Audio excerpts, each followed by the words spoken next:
Good morning and a very warm welcome to our Wisdom Wednesday. It's great to have you on the line. Today's session will be starting at 11 o'clock. But in the meantime, as you wait online, I am encouraging you to engage with us on Menti polling. And I'm going to be popping a link to encourage you to engage with us and tell us how your year has started. And so I'm popping that into the Q&A. I hope you're all having a great morning so far and look forward to kicking off our session at 11 o'clock. So still time to grab a cup of coffee before we begin.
So good morning once again.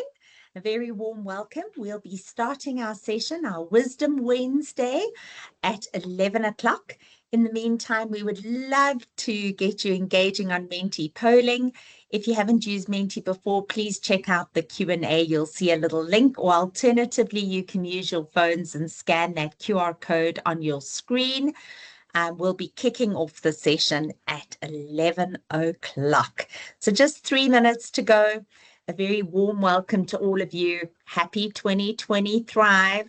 We're excited that you've joined us, and we'll be kicking off at 11 o'clock. Thank you.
Good morning, everybody. Good morning, good morning, good morning. The numbers are gaining a bit of traction. We are growing by the minutes. Thank you so much for making time to join us. We are going to be kicking off in about a minute or two. I think strictly about a minute.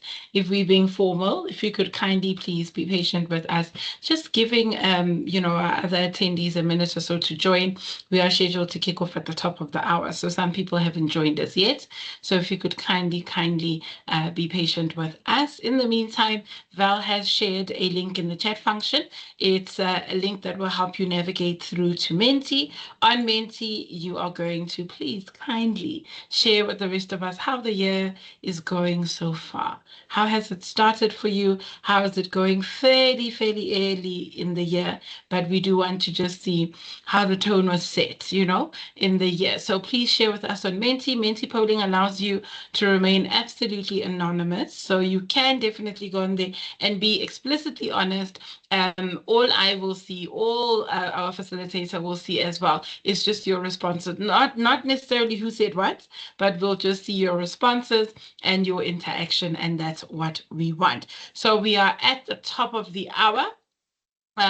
You guys will see we've got our Q&A function going as well. We've got our chat function in that Q&A where you can start a discussion, where you can leave a question, where you can read questions. So the Q&A is very interactive.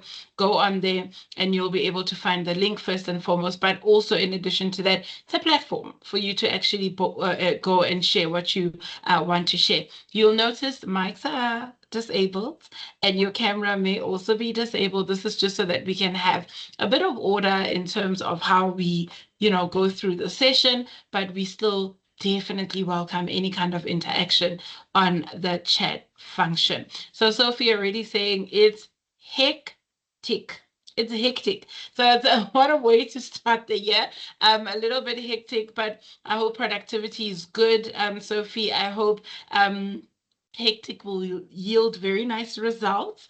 But I hope that at the end of the day, it does for you what you need it to do. That's all we can wish for. We've got Jade saying it's like 2024 never even ended. It's like a continuation. It's like a long continuation from last year. There was no break at all, Jade is saying. So thank you so much for sharing that. As you guys can see, we can also share in the Q&A. I think it's 11:11. So to be respectful of those of you guys who came before or on time, I think it is fair for us to kick off, and the rest of the other attendees will join us afterwards.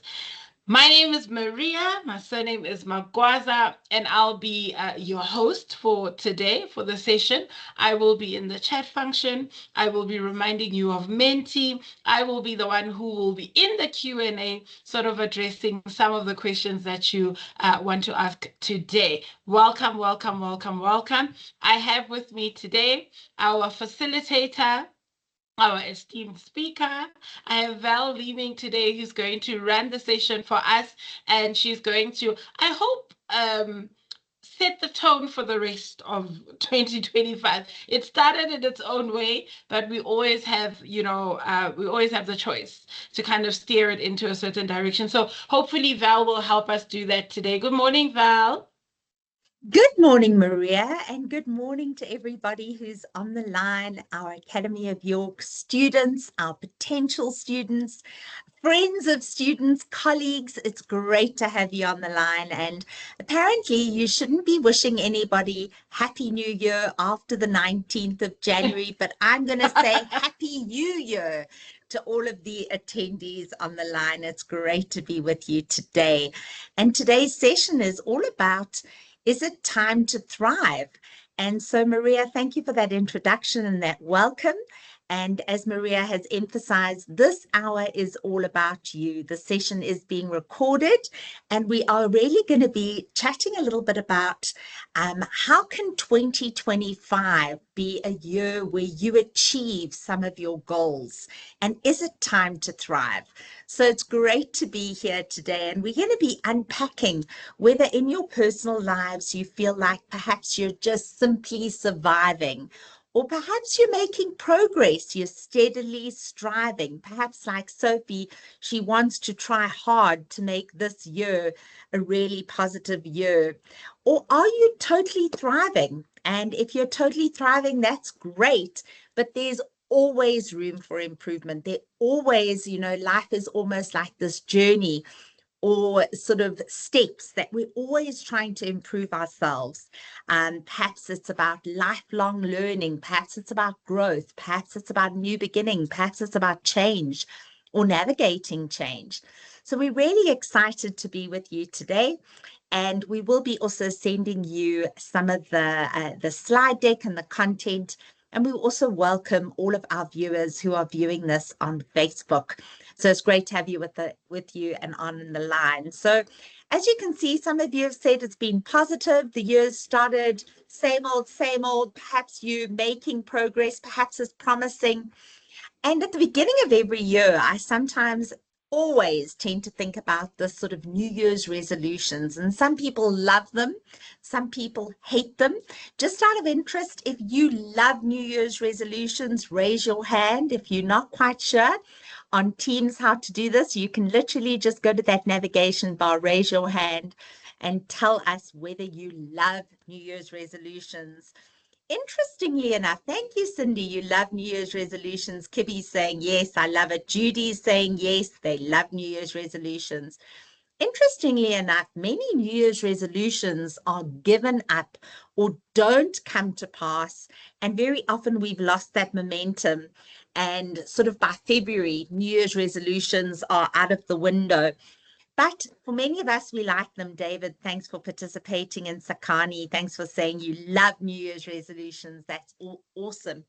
So instead of perhaps unpacking this, I always think it's important to look at, well, why do some people have New Year's resolutions? And perhaps it's an opportunity to reflect on where you're going on your life, what changes you want to take stock and to say, where are you going?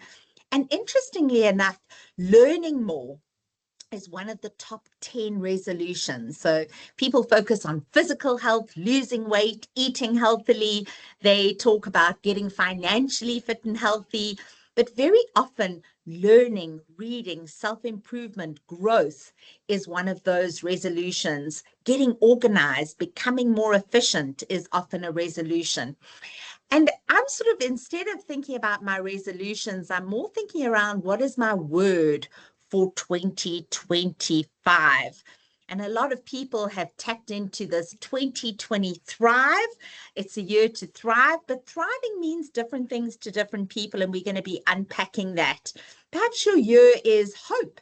Perhaps it's a year that you want to bloom. Perhaps you want to become more mindful. Perhaps you want to create harmony. Perhaps this is a year where you're thinking about the word becoming, really thinking about self-worth or success or to bloom. So I would love you to perhaps think about, what is your word for 2025? What word do you want to sort of use to remind you of what you're wanting to achieve? Maria, have you thought about your word for 2025? Somebody on the line is saying 20 to fly. I love that. Or metanoia. I'm not quite sure what metanoia is. Perhaps you can educate me, or I'm going to Google that afterwards. I'll use ChatGPT to take a look. Maria, what's your word for 2025? Certainly not metanoia, whatever that is. That's interesting. I'm going to Google that. But for me, it's not a word, Val. It's actually like a whole mantra. My plan for this year is to thrive in the meantime. I'm one of those people that always wait for things to sort of happen. And, I'm waiting for this to come through or that comes through. I'm waiting to finish studying this or that or that. So I'm choosing this year, consciously choosing that in the meantime, I'm still doing well. I'm still pushing. I'm still thriving. So my sentence for the year is to thrive in the meantime.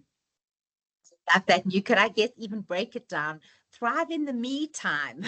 So you make it about you and being able to really appreciate where you're at right now. One of my colleagues said their word or phrase is to be worthy to bloom. And I think that that is absolutely wonderful. And I'm loving some of the comments on the chat function. And I just want you to know we hear you. Taboho, you're saying it's focus. 20 foster. And I think that that's wonderful. Maybe you want to foster new relationships or, but no matter what the word is, no matter what the dream, no matter what the goal is, the desire, action is always needed in order to really make that come to life. And if you're wanting something new, you've got to do something about it. So no matter what your goal is, and I really encourage you to think about that, one of the things that is really inspiring me this year is this phrase, whatever you're not changing, you're choosing. So perhaps take a look at that. And it really is important. It basically means that everything in life, everything you do or you don't do is a result of a choice. So if you're not doing anything, that inaction is a choice. So really at the start of this year, it's about owning it. I love that idea. One win now. Perhaps that's my word for 2025. I want to own it. I want to take responsibility. What am I going to do today in order to own the future that I want or the results that I want? So in Academy of York, we've come up with some awesome Wisdom Wednesday themes, and I think they're relevant to you no matter what industry you're working in. No matter whether you are looking for a job or whether you are currently thriving in your job or whether you're studying in order to receive a promotion, in order to achieve more in your role. We have come up with these themes, and this month is all about time to thrive, which we're going to be focusing on. What are your priorities? How important is time management, and how important is it to really have a plan of action in order to achieve it? Elizabeth, sadly, no, these sessions are not linked to CPD points, but certainly they link to self-improvement. In February, we're going to be taking a look at relationships at work. March, diversity, inclusion, and equity, the importance of understanding we're all different. We all learn in different ways. We all communicate in different ways. In April, we're going to be taking a look at its Freedom Day, freedom from confusion, the importance of communication skills. May, we're going to be taking a look at leadership. In June, adaptability and innovation. In July, we're going to be taking a look at some of the key financial. Very often, if you're not in a financial services world, or if you're not taking a look at in your role, you're not responsible for a budget, you might feel a little bit nervous about embracing the importance of financial concepts at work, budgeting, reduction of expenses, profitability, profit and loss. We're going to be unpacking that. In August, we're all about teamwork makes the dream work and collaboration. In September, we're going to be focusing on solutions. In October, the importance of care and compassion, self-care. It is Mental Health Awareness Month. And we're also going to be taking a look at better relationships with ourselves and others. And in November, we're going to be unpacking the digital age, a technological efficiency, how we can use AI more efficiently in terms of our studying or in terms of our life. And then in December, we're going to be looking at stress management and reflecting and recharging. So really want to encourage you to watch out and to not only encourage yourself and motivate yourself to attend, but also sharing is caring. Send this link to a colleague, to a friend, to somebody who you think will benefit from this. But let's jump into January's theme, which is all about these two key elements, time to thrive, the two key words, time and thriving. And so let's start with that word thrive. And I think that, you know, when it comes to thriving, thriving means different things to different people. But very often, if you are totally thriving, it's about improving that. If you're steadily striving, what can you do in order to thrive in different areas of your life? But the truth is that the habits that you formed and created in terms of your study habits, your work habits, your financial habits, your relationship habits, those habits that you used in order to simply survive might not necessarily serve you if you're wanting to shift from survival mode into thriving mode.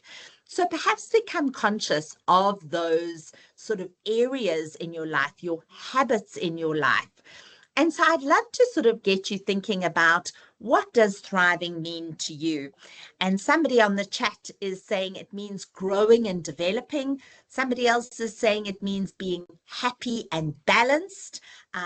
Yeah, for me, thriving is about harmony in all aspects of my life. Harmony being a mom, harmony being a working woman, harmony being work relationships, thriving in my work relationships, thriving in my personal capacity, thriving in my work, thriving in my studies that I've opted in for this year. So I'd really like you to perhaps quantify or define and see what thriving means to you. But for me, it's very personal. It's about living life on your terms, on achieving the results that you want to achieve, that is important to you. Maria, what does thriving mean to you?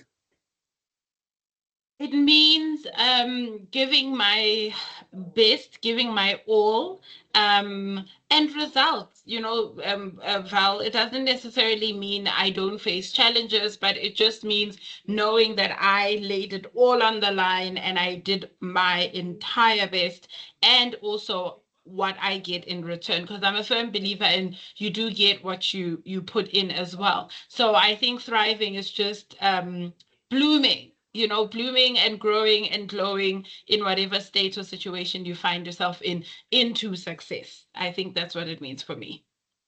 Thank you for that, Maria. And for me, I agree with you. It is about results at the end of the day. You can't be upset about the results you didn't get when you didn't put in the work needed. So you might say, student A gets an incredible result on their assignment or on their portfolio of evidence, or they get a phenomenal result in an exam. But they're benchmarking that phenomenal result compared to the work that they put in and what their result was, and whether they feel that their work and that the results, they sort of measured up. And I'm very conscious of many matrics who've just received their matric results. And if we do have anyone on the call and you've just completed your matric, congratulations. I hope you're happy with the results that you personally received. Any students on the line, if you've just received some of your results, we want to say well done. We recognize you. At our graduation, I often see the result thriving for many students is being able to achieve that qualification, and the result is in achieving that qualification. I'm going to stop just for a second and just perhaps share this little video, which really I hope will get you thinking about this. Maria, if you wouldn't mind just confirming, and audience, if you wouldn't mind just raising your hand if you can hear clearly. How many people had this experience that in keeping up with work pressures, keeping up with family pressures, and dealing with the challenges, issues, problems, the most ignored individual is oneself. Oneself, right? And yes, performance-wise, you're doing pretty well. Life-wise, I'm sorry to say. And like I said earlier, we're not here just to perform, are we? If you think that's what you're here for, you're wrong. Sorry. If that's all you're here for in the world, I'm sorry. You have some issue up there. Right. There's more to life than performance. Performance can bring you an enhanced standard of living. Healing can bring you an enhanced standard of life. And they're two different things. A standard of living is a must. We live in the real world with real needs, with real pressures, with real issues. And obviously, we're going to have to put real effort to be able to navigate that and reach high up there. But then we need healing. For the only main, crucial, critical reason is that we have a life to live.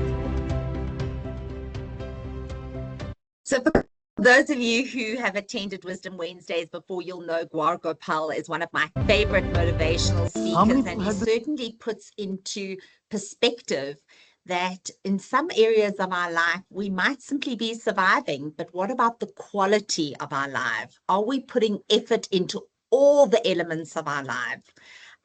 So it's almost like a robot. And there are different areas of one's life. There's your finances, your relationships, your career, your studies, your mental health, your physical health, your personal growth areas where you perhaps learning in order to perform better in your chosen field or career, or you're wanting to move into a different field or area of expertise. It's a bit like that robot. Are you in sort of the red zone where you're simply surviving? You're not happy in your career or in your relationships or in your studies? Are you striving? Are you making progress? It's orange. You might not be there, but you're making progress. Or are you totally thriving? And in what area or sphere of your life are you totally thriving? Are you steadily striving?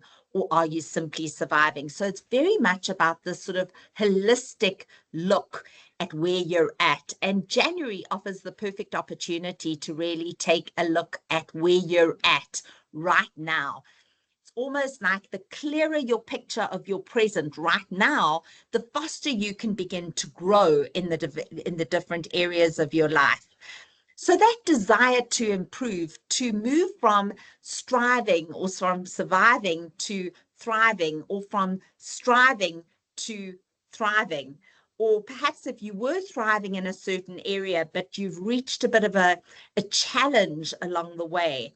And it's so important to ask ourselves, well, why is it that some people get more done, achieve to get more results than others?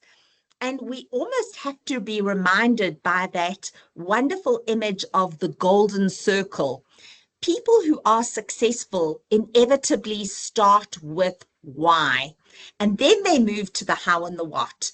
If you start with the what and you never get to the why, then very often you'll be disappointed by the results. So you need to invest time and energy, and that's why thriving and time are so interlinked. You've got to create time, carve out time in order to work on the various goals or the various elements in your life.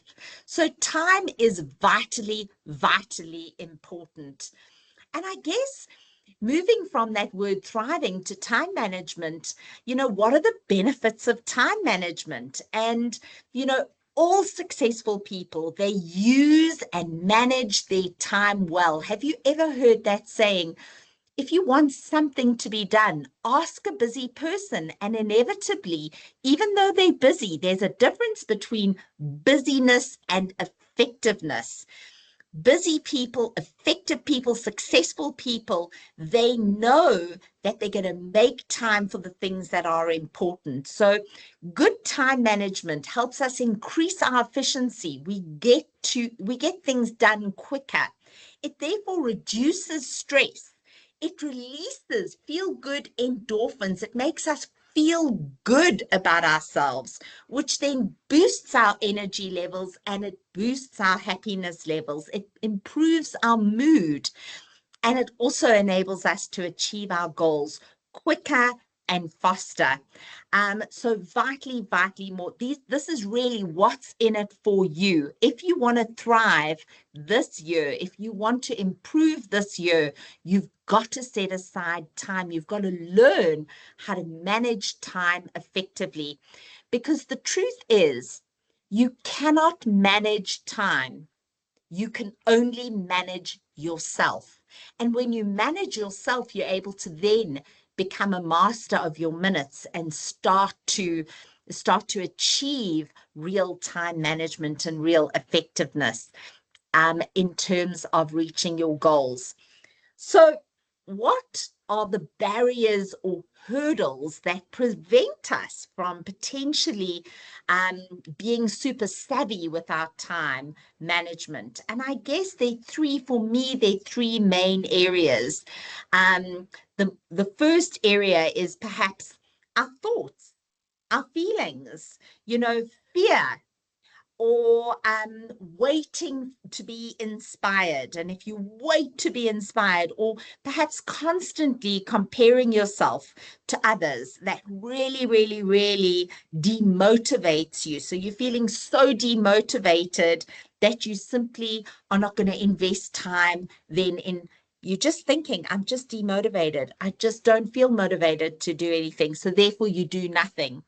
The second main category is, you know, things that distract us, distractors. So it could be emails, it could be bad habits, it could be this little device, my phone, which constantly distracts me from something that I'm trying to work on. It could be social media, once again, on my phone, whether that's Facebook. And if you're watching from Facebook, this is good use of your time. But it could be social media, it could be distraction from one another, things going on around us.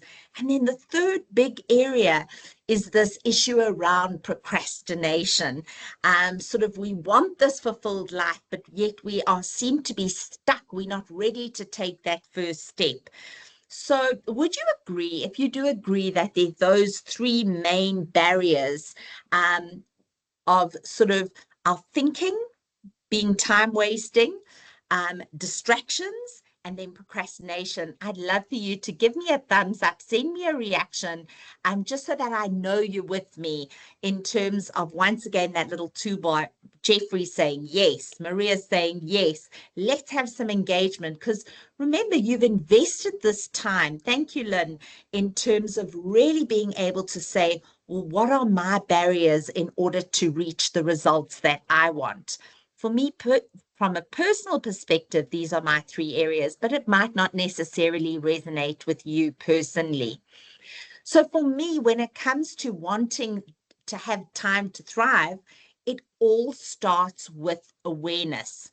I love the Sheryl Sandberg quote. We can only change something that we're aware of. If we're not aware of it, we can't change it. But once we're aware of something, we can't help but to change. So really, I want us to take a little listen to this very short video. It's 30 seconds, but I think it's incredibly powerful. Once again, give me a thumbs up if you can hear. How to manage your time and get more done. Wake up an hour earlier, go to sleep an hour later. Well, what if that's not a possibility? Maybe life is complicated for you. You've got a lot of different things that you're doing. So we have to realize, no matter if you're rich or you're poor, time is a non-renewable resource. So the next prompt I'm going to give you is for you to start recording how you spend your time in 30-minute chunks. Because once you start to become aware of it, you start to make different decisions because you know somebody's watching you. You're watching yourself. And that for me is critically important. When it comes to time management, you firstly got to be aware of what are you spending your time on. And for me personally, last year, I started to use a digital tool in terms of really measuring my time and what am I spending my time on? Because I was waking up an hour earlier, waking up at 5 a.m. club. Love that book, read it, implemented it. I was working an hour later. I had cut out the Netflix, the streaming, things that weren't adding value to my life. And yet I still wasn't achieving the results. I had to become conscious, hyper conscious, and aware of what I was spending my time on during the course of a 24-hour sort of cycle. And I did that. And that awareness has really led for me to become far more effective and far more time efficient. So there are hundreds, if not thousands, of time management techniques and tools. And today we're just going to be unpacking a couple that perhaps you need a refresher on, and then you can take this and hopefully really start to learn in your own time about other techniques. And perhaps in the audience, if there is anybody who uses any of these techniques and it works for you, share that, because caring is sharing. We'd love to hear from you. So the Pomodoro technique, it's when you sort of break your day into 25-minute slots and you do a task for 25 minutes and then you have a 5-minute break. Getting things done, it's simply like, just do it. The 2-minute rule is very closely linked to this. I'm just going to spend 2 minutes on this because you potentially have been delaying it, and then you start doing it and it works incredibly effectively. 1, 2, 3 or ABC method, it's where you simply take a look at what is the first thing I need to do, what is the second thing, what is the third thing, or from an ABC perspective, the first thing I'm going to be doing, second and third thing, the do it now rule. I know that I've got to get something done. Let me just do it now, as opposed to, I was once told by a phenomenal life coach, if you're thinking about it, you should be doing it. And automatically things changed for me, because there were things that I was thinking about that I should have been, stop thinking about it, just simply get it done. The eat the frog methodology, where you say, what's the, no, nobody likes to eat a frog. I certainly never have. Maybe kissed a frog, but never eaten a frog. But in terms of this, it really says, what's the worst thing that you've got to do? And perhaps you're dreading that. And if you do that at the beginning of your day, then things cannot get worse. You've done that and you feel this sense of, this wonderful sense of achievement. Time boxing, where you categorize similar types of tasks into a certain set of time frame. It's very closely linked to time blocking. And then the Pareto principle, which we're going to take a little bit more of a look at. So I'm just going to be touching on 3 top time management principles, and I'm going to be doing this by sharing a short video and then unpacking what are some of the key things we can learn from that. So the very first one is around the Pareto principle. Let's take a listen to this. If you haven't heard about it, it certainly for me has been life-changing. I'd like you to think about how this could help you in your studies. Once again, give me a hands up if you can hear effectively. Have you ever had a project that could be done just right away in a few hours, but since it didn't need to be done until 3 months, it went on the to-do list and stayed there for weeks? Then, after a ton of mental procrastination, you start to work on it slowly throughout a couple of days. Once it's finished, you realize that you could have completed it within a few hours of intense concentration and achieved the same quality level. If this has ever happened to you, then I'm here to share a productivity tip that helps you to be more efficient with your time, work faster, and get more things done in less time. Parkinson's law states that a task will swell in importance the more time you allot to complete it. What this means is that the longer you give yourself to complete something, the bigger and the more difficult it's going to feel. Because what usually ends up happening is that you're going to procrastinate and do other less important things. And even if you're distracting yourself, that task is going to take up your mental energy, giving you pressure and stressing you out, since it's still at the back of your mind. So for example, if you have 24 hours to complete a task, the time pressure forces you to focus on execution and you have no other choice but to work faster. So how do you use this law in your life? The action step we can take from Parkinson's law is to set shorter deadlines for yourself. Try setting time limits and deadlines for your tasks, meetings, and everything you want to complete. If you give yourself forever to do something, it is going to take you forever to do it. Focused, intense attention for a short period of time is often better than extended, lazy attention over a long period of time. When you do an activity, give yourself a set amount of time to finish it. Set a timer and push yourself to get it done during that time. If you're competitive, see it as a personal competition where you're trying to be better than you were yesterday. In order to give a task 100% of your undivided attention, saying no to distractions is a must. Remember that focus comes from eliminating distractions. Being aware of Parkinson's law can help you understand how your brain perceives time, so you can make the most out of your day by setting shorter time limits, which increases your focus and makes sure you're not wasting valuable time on the task. In this way, you can move on to the next task so you can keep on going and keep on growing. Thank you for watching, and I'll talk to you next time. So Parkinson's law. So for example, let's say I'm doing this course at Academy of York. It's called Managing Self-Team Time and Stress. And I know I've got, by looking at the index, I know that this is 163 pages. And I'm thinking, I've really got to get this done. I've really got to get this done. And we think it's going to take X amount of time to get it done. What you want to do is you want to say to yourself, right, I know I've signed up, I've invested in myself in order to achieve this short course, this module, this learning skills. It's important to me. Now, instead of delaying it, I'm simply going to say to myself, I'm going to set a timer and I'm going to say, right, let's say I'm going to say it's going to take me an hour to do chapter 1 or section 1. It's going to take me an hour.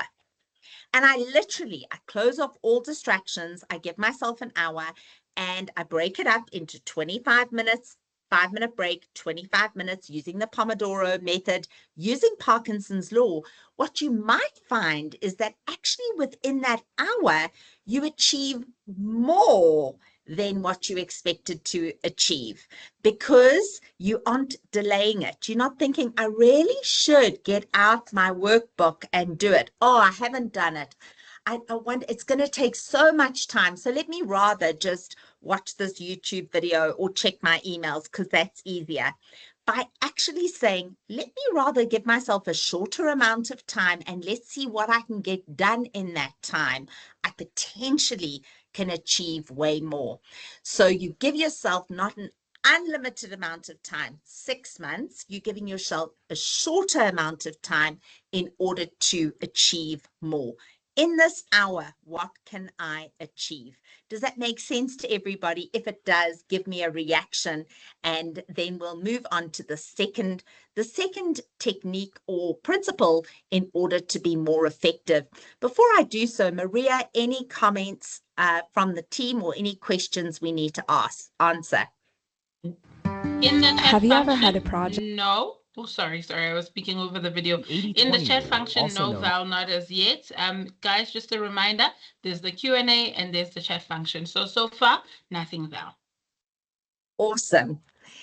So let's take a look at the second sort of principle that I think, so we've discussed Parkinson's law and how if you give yourself unlimited time, it's going to take you unlimited time. If you set yourself, I've got an hour, see what I can get done in an hour, inevitably you'll achieve more than you think you're going to achieve.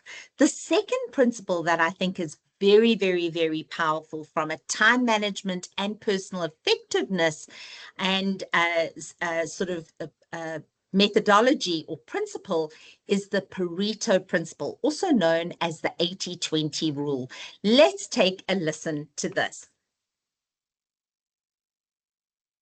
Is the Pareto principle. The My 80-20 apologies. rule, also known as the Pareto principle, is a concept that suggests that 80% of results come from 20% of efforts. This principle can be applied to various aspects of life, including time management.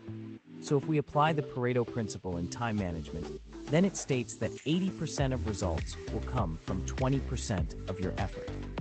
By focusing on the most important tasks that yield the greatest results, individuals can maximize their productivity and efficiency. When it comes to time management, the 80-20 rule can help individuals prioritize their tasks and allocate their time effectively. By identifying the 20% of tasks that contribute to 80% of their success, individuals can ensure that they are focusing on the most impactful activities. This may involve delegating less important tasks, eliminating time-wasting activities, or simply reorganizing their schedule to prioritize high-impact tasks. One of the key benefits of the 80-20 rule in time management is that it helps individuals avoid the trap of busyness. Many people mistakenly believe that being busy equates to being productive, but this is not always the case. By focusing on the most important tasks, individuals can achieve more in less time, allowing them to free up time for other activities or to simply relax and recharge. Another advantage of the 80-20 rule in time management is that it can help individuals avoid burnout. By prioritizing tasks that are most important and most rewarding, individuals can ensure that they are working on activities that align with their goals and values. This can help prevent feelings of overwhelm and exhaustion, allowing individuals to maintain a healthy work-life balance. In order to apply the 80-20 rule to time management, individuals must first identify the tasks that contribute most to their success. This may involve analyzing their current workload, tracking their time spent on various activities, and evaluating the impact of each task. Once the most important tasks have been identified, Individuals can then create a plan to prioritize these tasks and allocate their time accordingly. Overall, the 80-20 rule can be a powerful tool for improving time management and increasing productivity. By focusing on the most important tasks and eliminating time-wasting activities, individuals can make the most of their time and achieve their goals more efficiently. Subscribe to this channel to get more tips on time management. Right. So the 80-20 rule, definitely, I could have a whole day to discuss the 80-20 rule because it has really had a massive impact on me personally. So the 80-20 rule says that 20% of your activities generate 80% of the success. So we've really got to ask ourselves then, what are we spending our time on? Are we spending our time on things that are not generating the right results? So the 80-20 rule can be applied in many aspects of your life. And it all starts out by saying, well, how much time am I spending on certain things? And does that add value to me as an individual or to the business you work in? One of my colleagues was spending 50% of their time on one element of her work, and it was not effective whatsoever. And when I started to say to her, sure, 50% of your time on this one element, surely there could be better ways of being able to do this project that's going to free up your time and enable you to do other things more efficiently and effectively. But it all started with, well, how much time does that actually take you? And is it generating the results? So it starts by, once again, becoming aware of the tasks and things that we're doing and seeing whether it aligns to the goals that we're wanting to achieve. So if your goal is, I want to earn more, then spending some of your time on your studying that hopefully will enable you to get that qualification, which will then enable you to apply for that position or get that promotion. Then you want to spend time on your studying, for example. So I hope that makes sense to you all. If it does, give me a thumbs up. Have you recently had the feeling? And the last one is around the Eisenhower methodology for time management. Now, I'd just like to get a feeling from the audience. How many of you know the Eisenhower methodology? It's the quadrant methodology. Let me know if you know of it. If you haven't, if you don't know of it, then, so Maria's saying, I know about it, but let's see the rest of the audience. I don't think we're getting any thumbs up. So therefore, I think we're going to spend time on this, because for me, once again, these are my 3 favorite principles or solutions that I've used in my personal life that really has helped me. So let's take a listen to this methodology. Have you recently had the feeling there is more to do than you can achieve in a day, a week, or even a month? A good time management strategy solves this problem and can dramatically reduce stress and increase your own productivity at the same time. The Eisenhower Matrix by former US President Eisenhower supports you in prioritizing tasks by urgency and importance and sorting out those less urgent or important tasks which you shouldn't do yourself. This results in 4 quadrants with different work strategies. We call the first quadrant the Do First sector, as its tasks are important for your life and career and need to be done today or tomorrow at the latest. You could use a timer to help you concentrate while trying to get as much of them done as possible. An example of a number 1 task could be a review of an important document for your manager. The second quadrant we call the Schedule sector, as its tasks are important but less urgent, and you should list those things that you need to put in your calendar here. An example of that could be a long-planned return to the gym. The third quadrant takes up things you could delegate, as they are less important to you than others but still pretty urgent. You should keep track of delegated tasks by email, telephone, or within a meeting to check back on their progress later. An example of a delegation could be somebody calling you and asking for an urgent favor or requesting you step into a meeting. Maybe you could delegate this responsibility by suggesting a better person for the job. or give the necessary information back to the caller and have him deal with the matter himself. The fourth and last quadrant is there to help you sort out and eliminate the things that you really shouldn't do at all. Discover and stop bad habits like surfing the internet without a reason, or other forms of procrastination like gaming too long, just to find an excuse for not being able to deal with important tasks in the first and second quadrant. And that's it. Give it a try yourself, or head on over to eisenhower.me for more information. Right, so that's my last time management and efficiency management tool that I wanted to touch on today. And for don't me forget, personally, as Dwight sorry, my apologies. For me, this was life-changing because I start to think about what is urgent and important. What do I have to do? What are things that I need to put in my schedule that are important, but perhaps not as urgent? They don't have to be done right now at this minute. Am I scheduling time in for my studies, for example? You've got to schedule it in. If it's not in your calendar, if you haven't created a plan in order to get it done, guess what? It won't get done. And then what are the things that you could be delegating? So, for example, can I ask my husband to cook dinner tonight because I'm putting time in my calendar in order for me to do my studies? And then what are the things that I am doing that I should not be doing? Spending an hour surfing the net, or spending an hour watching TikTok. That's not really helping me. What do I need to eliminate? What should I not be doing at all? So I really hope that those three techniques, we've planted the seeds today, that those three techniques start to marinate, start to really get you thinking about what could you do in order to use your time more effectively and efficiently in order to thrive in whatever area of your life you are wanting to thrive in. So let's recap.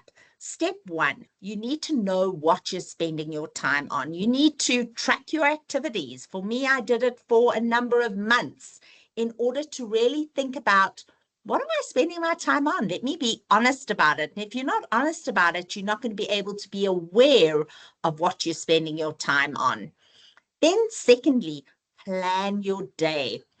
I cannot emphasize this. Now, you might be an early bird. You like waking up early in the morning. Spend your first sort of time in the morning planning your day, thinking about what is both urgent and important. What do I need to get done today? What are my top priorities? Planning your day. If you're a late night owl and you don't like waking up early in the morning, then perhaps before you leave work in the evening, or perhaps before you go to bed at night, spend time thinking about your day, thinking about whether it was a productive day or not. Think about what makes a day productive for you, and plan your day for the next day the night before, whatever works for you. And then we sometimes need to prioritize things. We need to almost simplify in order to amplify. We need to, instead of have a long to-do list, and I can certainly relate to that. We've got so much to do, so little time to do it. We need to maybe just prioritize what are the 3 or 4 urgent and important things that we're going to be focusing on. What are your 2 or 3 goals, or what is your one word, that just one word that's going to be the overlayer for making this year the year you want to achieve certain results? And then simply just do it. Stop procrastinating. You're not a procrastinator. You simply have a habit of procrastinating. We procrastinate things that we're perhaps scared of doing, or we don't think we're competent to do. Just do it. You know, that 2-minute rule or 5-minute rule, I'm just going to spend 5 minutes on this. And inevitably, you end up spending more time on it if it is both urgent and important. While you're working on whatever it is that you're working on in those blocks of time, or using the Pomodoro method, 25 minutes, 5-minute break, or using time blocking in order to do it, turn off all distractions. So that might mean turning off your cell phone, turning off your email notifications. If you're a deskless worker and you don't work at your desk, perhaps it's about carving out time in order to actually do what needs to be done. Turn off all distractions and simply focus. And last but not least, you have to take care of yourself. As we heard from Gaur Gopal in the beginning of today's session, you know, it's all about you only have one life to live. We're never going to have 2025 over again. We're in fact never going to have the 22nd of January 2025 over again. So let's make sure that we take care of ourselves, that we look after ourselves. So I hope you found this useful. I'm going to open the floor to any questions, comments, but before I do so, whether you use a diary, whether you use a to-do list, an organizer, a notebook, a planner, whether you use your phone to plan your day or to plan your time, I personally tried out. It's a free tool. It's called Clockify. It really helped me give me awareness on what I'm spending time on. And I used it to create that awareness in order to really improve my own personal time management. So I really hope that that is useful for you. So remember, doing things is not the same as getting things done. Just like Maria said, what does thrive mean to her? It's about the results. It's about what you're achieving at the end of the day. And there's certainly a good feeling, whether it's ticking things off your to-do list, it releases feel-good endorphins, it releases those, makes us feel good about ourselves. We feel like we've accomplished something. So I really encourage you to take that first step today.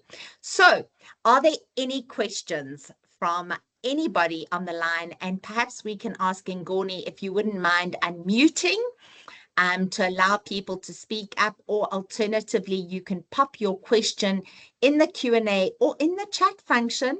Feel free to use either. And I'm going to ask Maria just to start on whether there are any questions from you.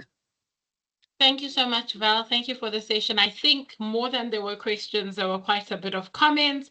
People saying this is useful. I can definitely use this. Please send me the slide deck. This is awesome. We did get very, very awesome feedback from RJ saying these sessions are very, very helpful.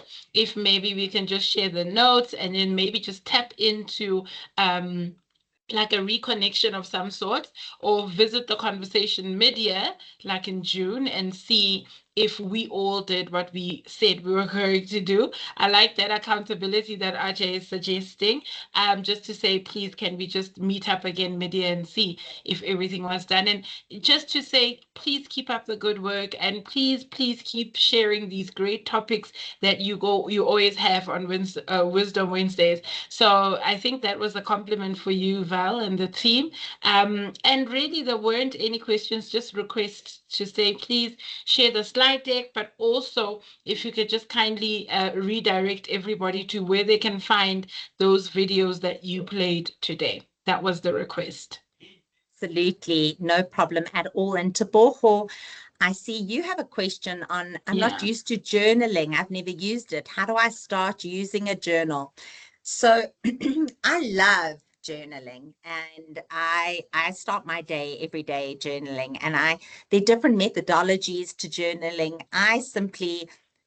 Journaling is writing, right? So you either like writing or you don't like writing, but it's sort of getting things that are in your head on paper, so you feel a bit more able to deal with whatever the problem or issue is that you're dealing with. I use a method of asking myself 3 questions. How am I feeling now? Why am I feeling this way? And what can I do about it? So how am I feeling right now? Let's say with regards to your studies, I'm feeling overwhelmed. I'm feeling like I'm not getting to where I need to get to. Why am I feeling this way? Well, because I haven't started or done anything. What can I do about it? I can schedule time in order to start my studies. So that would be, or how am I feeling now? I've got a headache. Why am I feeling this way? I haven't actually drank any water today. What am I going to do about it? I'm going to start to have a water bottle on my desk. For example, in the mornings, I spend time journaling. Some people do it in the evenings in terms of how am I feeling right now? What can I learn from this? And what am I going to do about it? But there are different methodologies in terms of journaling. Some people simply write down their accomplishments, or they use a journal for a gratitude journal to think about all the things that they're grateful for, and that then puts them into a more positive frame of mind. So Tebogo, I hope that answers your question. Right. So I don't think there are any other questions. Before we wrap up, I see we've just got 5 more minutes. I love these sort of successful a gentleman spent 5 years studying successful people, and these are some of the sort of activities or routines that they have in common. They get up early. So do you get up early? Maybe ask yourself that question. Give yourself a point if you do. Do you read? Second one, if you don't spend time reading, could this maybe benefit you? I've got a challenge with my son this year. He's not a big reader, so we've challenged ourselves to read a book once a month that's going to enable us to reach our goals, or help us reach our goals. 3, can you give yourself a point for this? You spend 15 to 30 minutes each day thinking, not doing, thinking. Do you exercise? I'm bad at that one. I can't give myself a point. I don't do this every day. Do I spend time with people who inspire me? Do you? Do you pursue your goals? Do you get enough sleep? We all need different amounts of sleep. My granny used to say, nature takes 5, custom 7, naughtiness 9, wickedness 11. How much sleep do you get? Do you schedule quality sleep in your calendar so you get good sleep? Do you have multiple incomes? Is this something you want to explore? There's a massive trend towards that. Is that one of your goals? Is that what thriving will really mean to you? And do you avoid time wasters, or and that could be your thinking time wasters, it could be social media, it could be your cell phone, it could be people, it could be a multitude of things. So I really hope you find that exercise useful. Ask yourself how you rated out of 9. If you rated 2 out of 9, then perhaps you can choose just one of these things, so that you're then getting a 33% score next year, and slowly but surely you can make progress. If you scored a 6 or a 7 out of 9, that's absolutely phenomenal, and hopefully you will really be able to access that, and you'll be able to move the needle. So these are just some of the things that successful people do.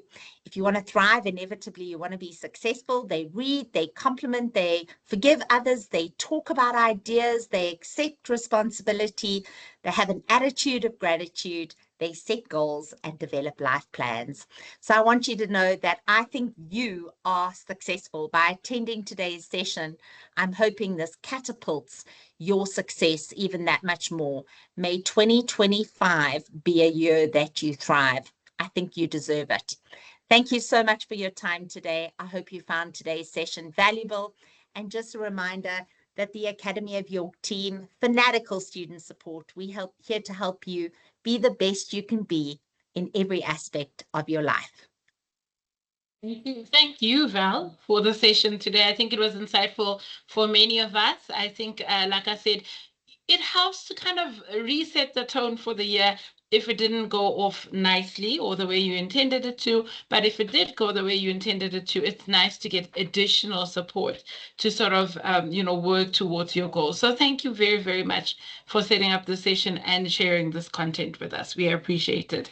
Thank you, everybody, for coming on. Have a good day, everybody.